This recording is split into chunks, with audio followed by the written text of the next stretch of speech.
హరే కృష్ణ భక్తులందరికీ ఈరోజు భాగవత భక్తుల యొక్క చరిత్ర కథామృతానికి విచ్చేసినందుకు మీ అందరికీ స్వాగతం సుస్వాగతం. ఈరోజు మహాభాగవతులలో ఉత్తమ భాగవతుడైనటువంటి పరీక్షిత్ మహారాజ్ యొక్క జన్మ, కర్మ మరియు మోక్షము గురించి మనము చర్చిద్దాం. సో మొట్టమొదటిగా పరీక్షిత్ మహారాజు ఈ భాగవతామృతానికే కథానాయకుడు. సో అటువంటి పరీక్షిత్ మహారాజు యొక్క కృప వల్లనే మనకు భగవంతుడి యొక్క గ్రంథావతారమైనటువంటి భాగవతావతారము అవతరించడం జరిగింది. లైక్ మనము భగవంతుడి యొక్క ప్రతి లీలలో భక్తుల యొక్క కృప వల్లనే భగవంతుడు అవతరిస్తూ ఉంటాడు భక్తుల కొరకు. సో పరిత్రాణాయ సాధూనాం వినాశాయ చ దుష్కృతాం ధర్మ సంస్థాపనార్థాయ సంభవామి యుగే యుగే.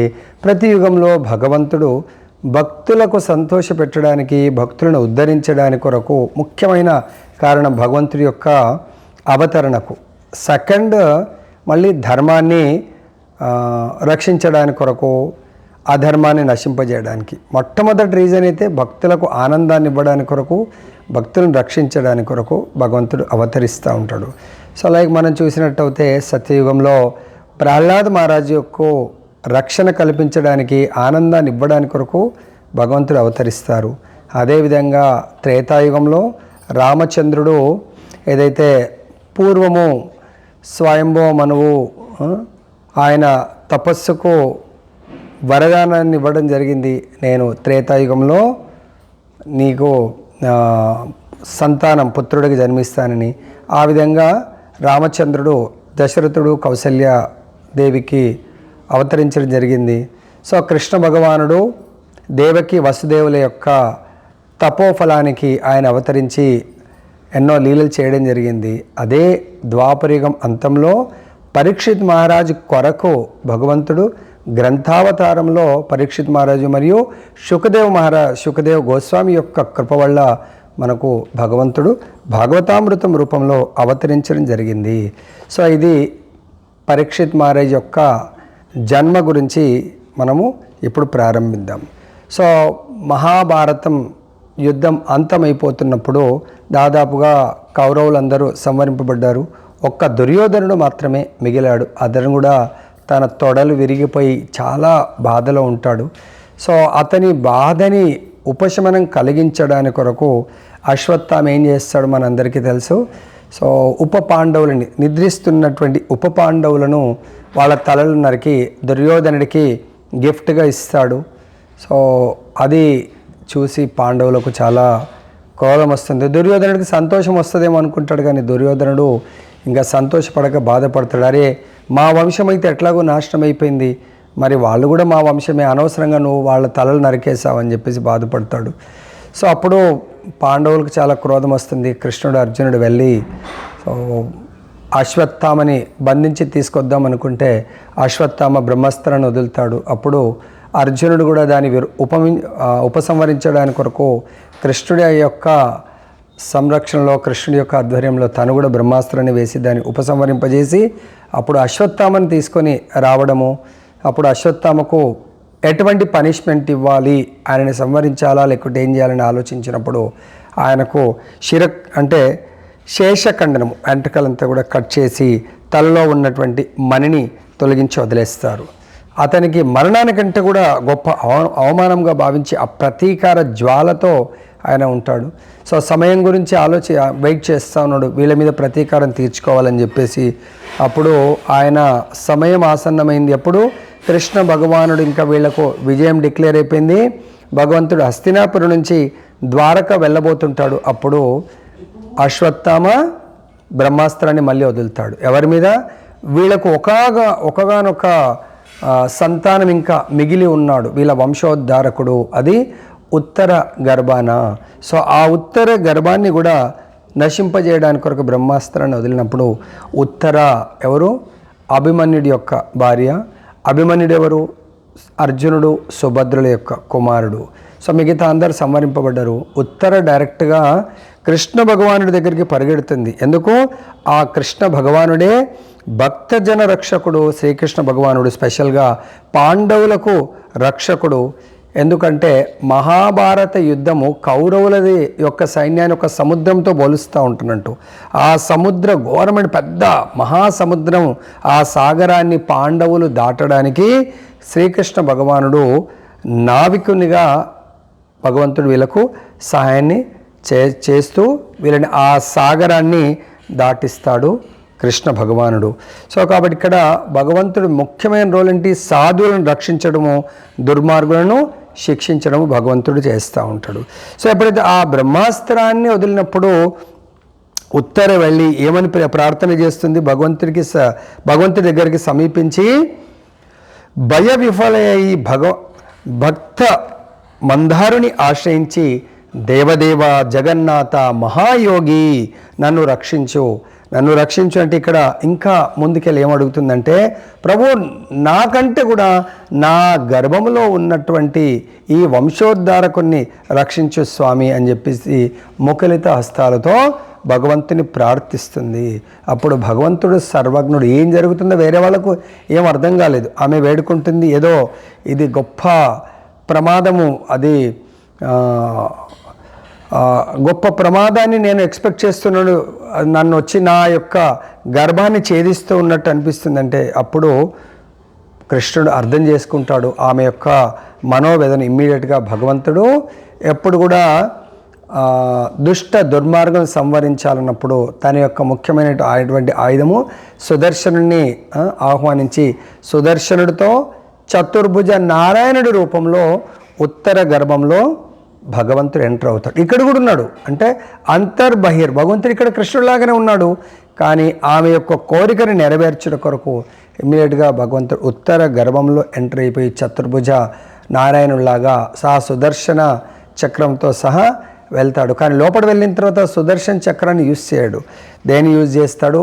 ఆ బ్రహ్మాస్త్రాన్ని నశింపజేయడానికి కొరకు తన గదకు ఆదేశం ఇచ్చి ఆ గద బ్రహ్మాస్త్రం అంటే బ్రహ్మ తేజంతో వస్తుంది, కానీ దాన్ని కూడా నిర్వీర్యం చేసేట్టుగా ఎలాగైతే అప్పుడప్పుడు మనకు సూర్యుడు మిట్ట మధ్యాహ్నం చాలా కాంతివంతంగా ఉంటాడు, కానీ ఎప్పుడన్నా వర్షం వచ్చే ముందు కొన్ని మేఘాలు వచ్చి ఆ సూర్యుడి యొక్క కాంతిని కప్పివేసినట్టుగా, ఆ తేజస్సును కప్పివేసినట్టుగా భగవంతుడి యొక్క ఆ గద ఆ బ్రహ్మాస్త్రం యొక్క తేజస్సుని నిర్వీర్యం చేయడమే కాకుండా సో ఆ యొక్క బ్రహ్మాస్త్రాన్ని మొత్తం విరమింపజేస్తుంది భగవంతుడి యొక్క గద. అప్పుడు పరీక్షిత్ మహారాజ్ లోపల ఉండి చూస్తూ ఉన్నాడు, ఏంటి ఇంత గొప్ప తేజస్సు, ఎవరు వీరు అని చెప్పేసి ఆయన అలానే చూస్తూ ఉండిపోతాడన్నట్టు.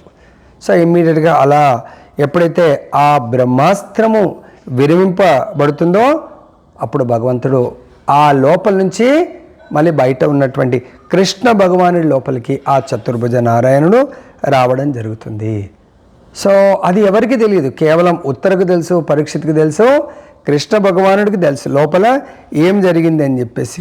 ఆ విధంగా పరీక్షిత్ ఎప్పుడైతే భగవంతుని లోపల పరీక్ష అలానే చూస్తూ ఉన్నాడు, తర్వాత ఒక మంచి ముహూర్తంలో శుభముహూర్తంలో పరీక్షిత్ యొక్క జననము కలిగింది. ఆ జననానికి దౌమ్యుడు, కృపాచార్యుడు మున్నగు బ్రాహ్మణులు సంస్కార కర్మలు జరిపారు. ఆ శుభ సమయంను పురస్కరించుకొని ధర్మరాజు పాండవులంతా ఉండే అప్పుడు గొప్ప ఫెస్టివల్ చేసి ఆ నామకరణంలో ఎంతోమంది బ్రాహ్మణులకు దాన ధర్మాలు చేస్తారు. అప్పుడు పరీక్షిత్ యొక్క నామకరణం అప్పుడు ఆచార్యులు చెప్తారు, స్పెషల్గా కృపాచార్యుడు వాళ్ళు, ఇతను విష్ణు రాతుడిగా ప్రసిద్ధికి ఎక్కుతాడు, అంతేకాకుండా మహాభాగవతుడు అవుతాడు అని చెప్పేసి వాళ్ళు భవిష్యత్ వాణిని చెప్పడం జరిగింది. అంతేకాకుండా పరీక్షిత్ యొక్క జన్మ మరియు అతని యొక్క జన్మ కుండలి కర్మలు ఎలా ఉన్నాయంటే పరీక్షిత్ భవిష్యవాణి చెప్తున్నారు. సత్యసంధతులు, అంతే సత్యాన్ని పరిపాలించడంలో శ్రీరాముడితో ఆయనని పోలుస్తూ ఉంటారు. తర్వాత ధైర్యంలో ఎంత ధైర్యవంతుడంటే బలిచక్రవర్తితో పోలుస్తున్నారు ధైర్యంలో. తర్వాత భక్తి మార్గంలో ప్రహ్లాదుడంతటి గొప్ప భక్తుడవుతాడు అని చెప్పేసి భవిష్యత్వాన్ని చెప్తారు. అంతేకాకుండా సో ఈ గొప్ప భక్తుడు అన్నప్పుడు భక్తుడు భగవంతుడికి ఏం చేస్తాడు?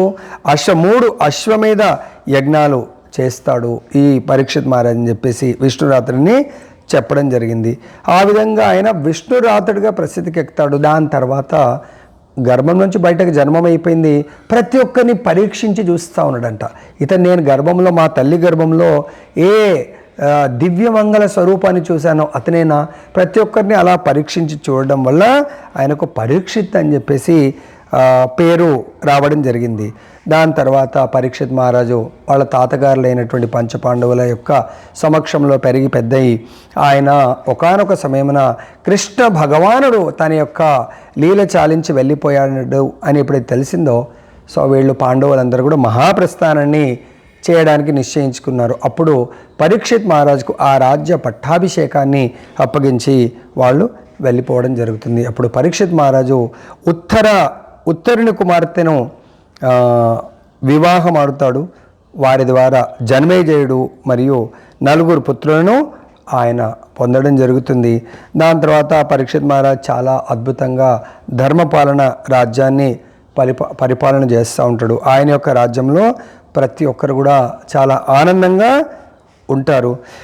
ఒకసారి ఆయన ఏం చేస్తారంటే ఆ పరిపాలనలో కొన్నిసార్లు కలియుగ లక్షణాలు, అది అంతం ఎండ్లో అన్నట్టు ద్వాపరిక ఎండ్ అవుతుంది, కలియుగ లక్షణాలు నెమ్మదిగా వ్యాపించడం ప్రారంభిస్తూ ఉంటే పరీక్షిత్ మహారాజ్ దాన్ని చూసి సహించలేక తన యొక్క ధనుర్బాణాలను పట్టుకొని ఇంకా దిగ్విజయ యాత్రకు బయలుదేరుతాడు. పరీక్షిత్ మహారాజ్ దిగ్విజయ యాత్రకు వెళ్ళినప్పుడు ఆయన యొక్క గుర్రాలు నల్లని గుర్రాలు, అర్జునుడి యొక్క గుర్రాలు తెల్లని గుర్రాలు. ఆ యాత్రలో పరీక్షిత్ మహారాజ్ వెళ్తూ ఉంటే ఒక ప్రదేశంలో ఏం చూస్తాడంటే ఒక వృషభము మరియు గోమాత ఇద్దరు కనబడతారు. వృషభము అంటే ధర్మదేవత రూపంలో ఉంది, గోమాత వచ్చి భూదేవి రూపంలో మాట్లాడుకుంటున్నారంట. సో ఆ వృషభానికి ఒకే కాలు ఉంది ధర్మదేవత, సో ఒకే పాదం మీద ఈ భూమాతతో అశ్రుపూర్ణ వదనంతో వాళ్ళిద్దరూ చర్చిస్తూ ఉన్నారు.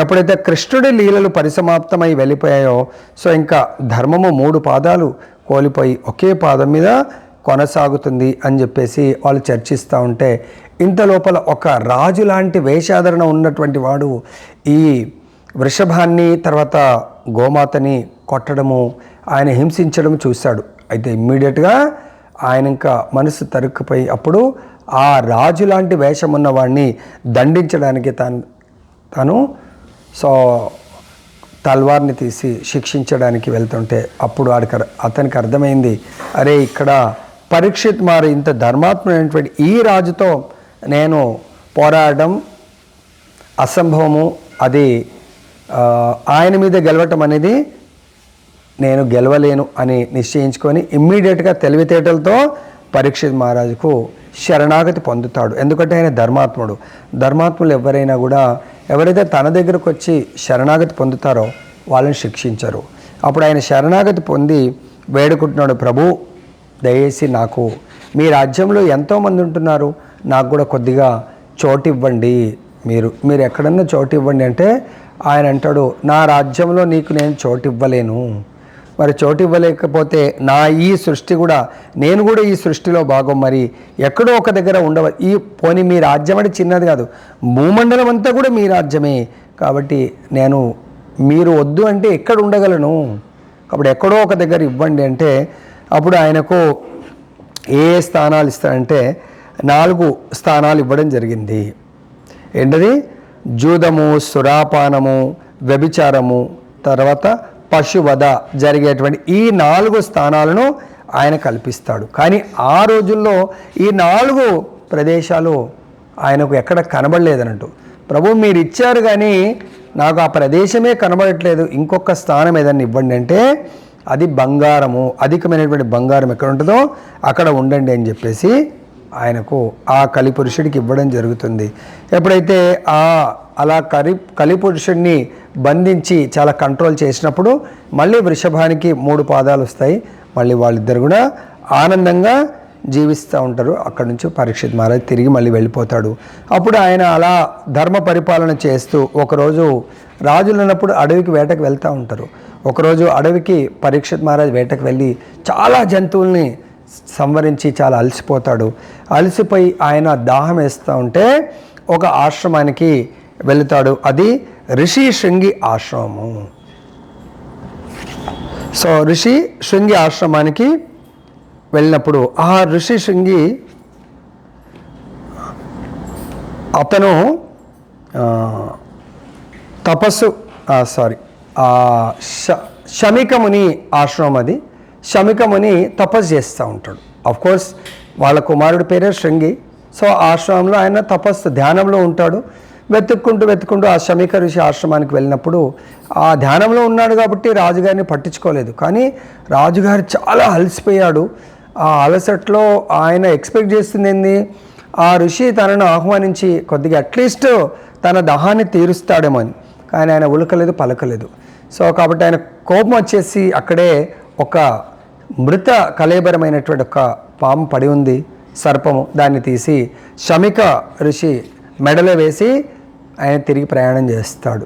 సో అలా వెళ్ళిపోగానే అంతలో వాళ్ళ కుమారుడు అయినటువంటి శృంగి, చిన్న బాలుడే శృంగి వచ్చి అది చూసి, సో వేరే వాళ్ళ పిల్లలు ఆడుకుంటూ ఉంటే వాళ్ళు చెప్తారు, ఇలా పలానా రాజు మీ నాన్నగారికి ఇలా వేసేలేంటే అప్పుడు ఋషి శృంగి ఆ కోపంతో, అంటే అవుట్ ఆఫ్ కంట్రోల్, పొద్దున్నే మనకు క్రోధం వల్ల ఎటువంటి నష్టం జరుగుతుంది అనేది స్వయంభూమను ధ్రువ మహారాజుకు చెప్తున్నాడు. క్రోధం వల్ల మొత్తం అనర్థాలు జరుగుతాయి, భగవంతుడి భక్తి నుంచి దూరం వెళ్ళే అవకాశం ఉంటుంది.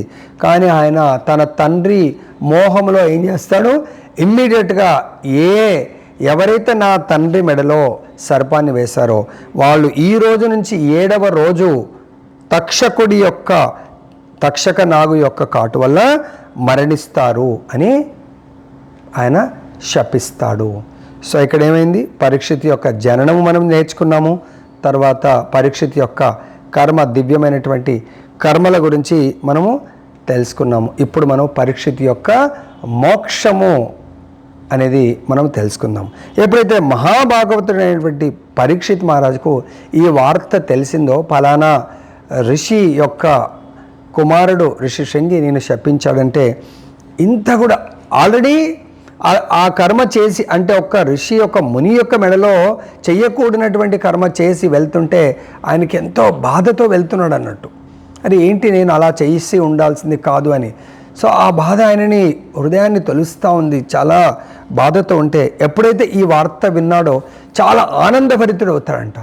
అరే కానీ ఆ బాధకి ఎట్లా నాకు పశ్చాత్తాపం ఎలాతో దానికి మరి నేను ఏం చేస్తే నా తప్పుని నేను సరిదిద్దుకోగలను అని ఆల్రెడీ ఆయన మదన పడుతూ ఉంటే ఈ వార్త తెలిసింది. ఆహా, ఇప్పుడు నాకు నిజమైనటువంటి ఆనందము, 7 రోజుల్లో నాకు మృత్యువు రాబోతుందంటే ఇమ్మీడియట్గా ఆ మహాభాగవతుడు పరీక్షిత్తు ప్రాయోపవేశం చేశాడు. ఇంకా అక్కడి నుంచి రాజ్యాన్ని తన కుమారుడైనటువంటి జనమేజయుడికి అప్పచెప్పి ఆయన రిషికేశ్ దగ్గర ఉన్నటువంటి నది, గంగానది తీరానికి వెళ్ళి ఆయన అక్కడ తన ప్రిపేర్ అవ్వడానికి సిద్ధమవుతా ఉన్నాడు.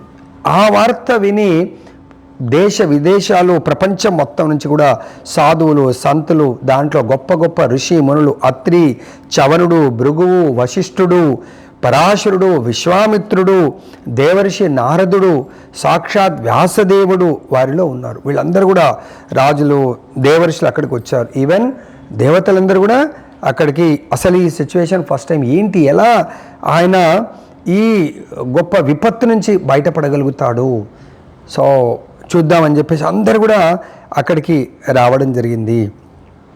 సో అక్కడ దేవతలందరూ కూడా ఈ సన్నివేశాన్ని చూసి చాలా ఆనందభరితమైనటువంటి సన్నివేశంలో వాళ్ళు దుందుబులు, తర్వాత పుష్ప వర్షాన్ని కురిపిస్తూ ఉన్నారు. సో ఇంత లోపల అక్కడికి కృష్ణ కథామృతంతో లోకం పావనమయ్యే శుభగడిగా రానే వచ్చింది. ఎవరి ద్వారా, శుకదేవ గోస్వామి అక్కడికి రావడం జరిగింది. శుకదేవ గోస్వామి ఎవరు, స్వయం వ్యాసదేవుడి యొక్క తనయుడు. ఆయన ఏ విధంగా ఉన్నాడు, దిగంబరుడుగా రావడం జరిగింది. సో శుకదేవ గోస్వామి అక్కడికి వచ్చి పరీక్షిత్ మహారాజు అతనికి ఉచిత ఆసనాన్ని కల్పించి ఆయనకు సాష్టాంగ దండవత్ ప్రణామాలు చేసి, ఆయన మనం కదా భగవద్గీతలో ఒక గురువు గారిని ఏ విధంగా మనము ఆశ్రయించాలి అనేది భగవద్గీతలో 4వ అధ్యాయం 34వ శ్లోకంలో భగవంతుడు చెప్పడం జరిగింది. తద్విద్ధి ప్రణిపాతేన పరిప్రశ్నేన సేవయాం ఉపదేశంతి తే జ్ఞానం జ్ఞానినస్తత్వదర్శిన. అంటే తత్వదర్శి శుకదేవ గోస్వామి మహాభాగవతుడు. సో 12 భాగవతుల్లో ఒకరు. అటువంటి మహాత్ముడు తన దగ్గరికి రావడం ఇంకా అంతకంటే శుభగడియ, అంతకంటే ఉన్నతమైనటువంటి పరిస్థితి ఇంకేం కావాలా?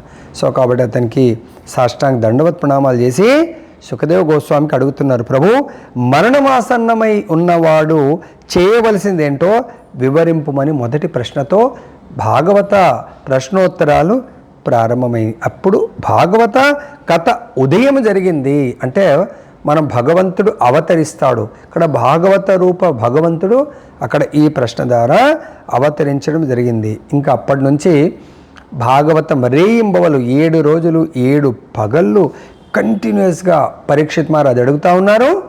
శుకదేవ గోస్వామి సమాధానాలు, ఆయన అతని ప్రశ్నలకు సమాధానాలు ఇస్తూ ఉన్నాడు. అప్పుడు ఆ విధంగా భగవంతుడి యొక్క కథ, భగవంతుడి యొక్క నామ రూప గుణ లీలల్లో అసలు సమయమే తెలియలేదు వాళ్ళకు. రాత్ర పగల అనేది ఏమీ తెలియకుండా 7 రోజులు అలా గడుపుతూ ఉన్నారు. సో పరీక్షిత్ మహారాజు అత్యంత ఆనందోత్సవంలో ఆయన ఆ లాస్ట్ డేస్ భగవంతుడి యొక్క కథామృతం, అంటే సాక్షాత్ ఎలాగైతే వాళ్ళ తాతగారు భగవంతుడి యొక్క సంరక్షణలో మహాభారత యుద్ధంలో ప్రతిరోజు భగవంతుడి యొక్క ప్రత్యక్ష సంరక్షణలో ఉన్నారో, ఇక్కడ పరీక్షిత్ మహారాజు ప్రత్యక్ష భాగవత రూప భగవంతుడి యొక్క సంరక్షణలో కథామృతాన్ని ఆస్వాదిస్తూ ఆయన పరమానందాన్ని పొందుతున్నాడు. అక్కడ ఉన్న వాళ్ళందరూ ఇంకా ఆ సమయము రానే వచ్చింది. సో పరీక్షిత్ మహారాజ్ ఏ విధంగా ఆయన ఈ శరీరాన్ని వదిలేస్తాడని చూస్తూ ఉన్నారు.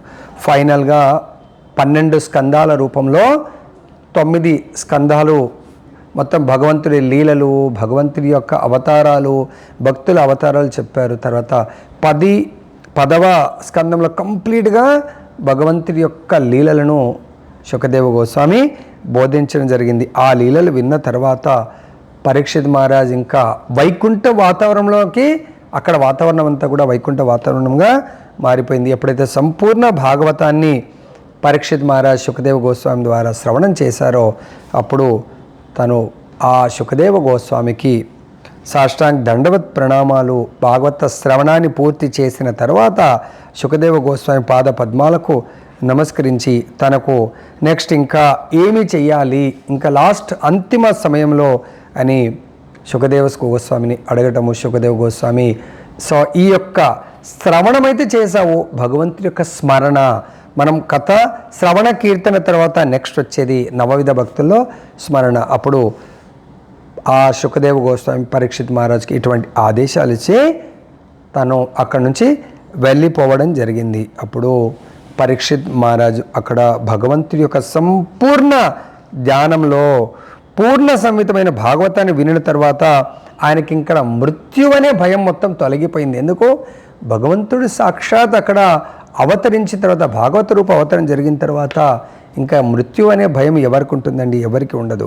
కాబట్టి ఆయన భగవంతుడి యొక్క తన యొక్క ప్రాణము, తన ఇంద్రియాలన్నిటి కూడా మనసుని భగవంతుడికి ఎట్లయితే భగవంతుడు సంపూర్ణ నీ మనస్సుని సంపూర్ణంగా నాకు లగ్నమై నువ్వు నన్ను తలిచినప్పుడు తప్పకుండా నన్ను చేరుకుంటామని భగవద్గీతలో చెప్పిన విధంగా ఆయన సంపూర్ణంగా భగవంతుడి ధ్యానంలోకి వెళ్ళిపోయినప్పుడు ఆయన ఈ దేహాన్ని భగవత్ చింతనలో ఎప్పుడైతే వదిలేశాడో, తక్షకుడు బ్రాహ్మణుడి వేషంలో వచ్చి సో అక్కడ పరీక్షిత్ మహారాజ్ యొక్క శరీరాన్ని ఎప్పుడైతే టచ్ చేస్తాడో, ఆ పరీక్షిత్ మహారాజ్ యొక్క దేహము దగ్ధమైపోతుంది. సో అంటే చూడండి, ఆ దేహాన్ని కూడా అంతిమ సంస్కారాలు భౌతికంగా చేయవలసిన అవసరం లేకుండా పోయింది. ఎందుకంటే బ్రాహ్మణుడి శాపం ఎట్లాగో నెరవేరవలసిందే. కాబట్టి ఆ బ్రాహ్మణుడి శాపం దేని ద్వారా? ఆయన శరీరానికి కానీ ఆత్మని ఎవ్వరు ఏమీ చేయలేరు. ఆత్మకు శాపం అనేది, ఆత్మ ఎవరు? సాక్షాత్ భగవంతుడి యొక్క అంశము. మమైవాంశో జీవలోకే జీవభూత సనాతన. భగవంతుడి అంశాన్ని ఎవరు ఏం చేయగలుగుతారు? కాకపోతే భగవంతుడి యొక్క ఈ ప్రకృతి ద్వారా వచ్చినటువంటి దేహాన్ని మాత్రమే ఎవరైనా చేయగలుగుతారు తప్ప భగవంతుడి యొక్క స్వయం ఈ అంశ అయినటువంటి ఆత్మని ఎవరు చేయలేరు. ఫైనల్గా కన్క్లూజన్లో మనకి ఇక్కడ ఈ పరీక్షిత్ మహారాజ్ యొక్క ఉత్తమమైనటువంటి జీవిత చరిత్రలో చెప్తున్నారు. స్వయం పరీక్షిత్ మహారాజు తన జన్మము కంటే ముందే భగవంతుని దర్శించారు గర్భంలో. తర్వాత తన యొక్క అంటే తన యొక్క దివ్యమైనటువంటి ఆ కర్మల్లో కూడా కేవలం భగవంతుడి యొక్క కర్మలను తన యొక్క వంశంకు ఉన్నత స్థితిలో లేదా తన తాతగారులైనటువంటి ఉత్తమ భక్తుల ద్వారా ఉత్తమ భక్తుల సమక్షంలో పెరిగాడు కాబట్టి తన జీవిత చరిత్ర మొత్తం కూడా జీవన విధానం కూడా ధర్మ ప్రకారం జీవించాడు. తర్వాత అంతిమంగా ఆయన భగవంతుడి యొక్క నామరూప గుణ లీలల ద్వారా భగవంతుని దర్శించుకొని భగవంతుని అంతిమంగా శరీరం వదిలేసేప్పుడు భగవంతుడు భగవద్గీతలో అంత్యకాలే చ మామేవ స్మరణ ముక్త్వా కలేవరం యా ప్రయాతి సమద్భావం యాతి నాతి అస్ర సంశయ. ఎవరైతే అంతిమ కాలంలో లాస్ట్ శ్వాస వదిలేప్పుడు నన్ను ఎవరైతే స్మరిస్తారో వాళ్ళు తప్పకుండా నా యొక్క లోకానికి చేరుకుంటారు, నా భావాన్ని వాళ్ళు పొందుతారని భగవంతుడు చెప్పాడు. అదే పరీక్షిత్ మహారాజు ప్రాక్టీస్ చేశాడు.